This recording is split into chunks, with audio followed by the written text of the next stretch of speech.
I shoot a lot, and when I get in those for close houses, I only have an hour or two, usually at most, to shoot in there, and I'll walk out with 1,000 images on my card, no problem, because I want to make sure that I got what I need, because I'm not getting back in there. But even if that wasn't the case, with digital it's so fast. I just shoot tons. So yeah, I would say definitely be playful and pay attention to the light. That's what your camera is. It's a tool for recording light. That's all that it does, is record the light that's bouncing off of the subject and entering into the camera and being recorded on that little sensor inside.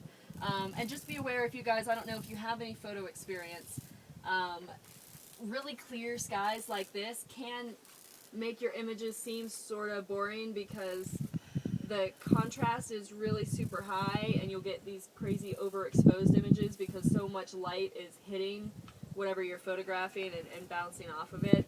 If you can find any kind of shady areas or where the light is feeling a little bit more dynamic, when the sun starts to go down is when it's best to be doing these kinds of photos. When it's high in the sky, it can be problematic. But just be aware, if you're shooting something where there's a bright light and then there's a shadow right next to it, if there's any more than 3 stops difference between a light and shadow area, you're going to lose detail somewhere. Meaning, if you guys look at, you know, let me see, it was perfect, this rock pile right here. You can't really see the shadow on the back end, but the rocks in the foreground are really bright. They're a lighter color than the dirt pile behind it, and so they're reflecting a lot of light. And the dirt pile behind it has this heavy shadow that's cast, and that tree trunk is also very dark also. So if you took a picture with the rock and the tree trunk in the same shot, your camera can only expose for one of those things. It can expose for the highlight or the middle value or the dark value, and you just pick one. So if there's a big difference between the light value and the dark value, you're going to lose detail somewhere. It's unavoidable.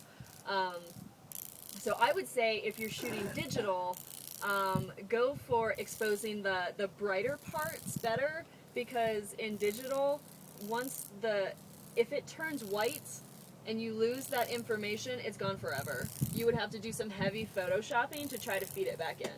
But if you expose and you lose detail in the shadows, one, it makes it more atmospheric and artsy, and two, it's more acceptable to do that. And two, if you do want to work in post in Photoshop, it's a lot easier to bring detail out of those areas.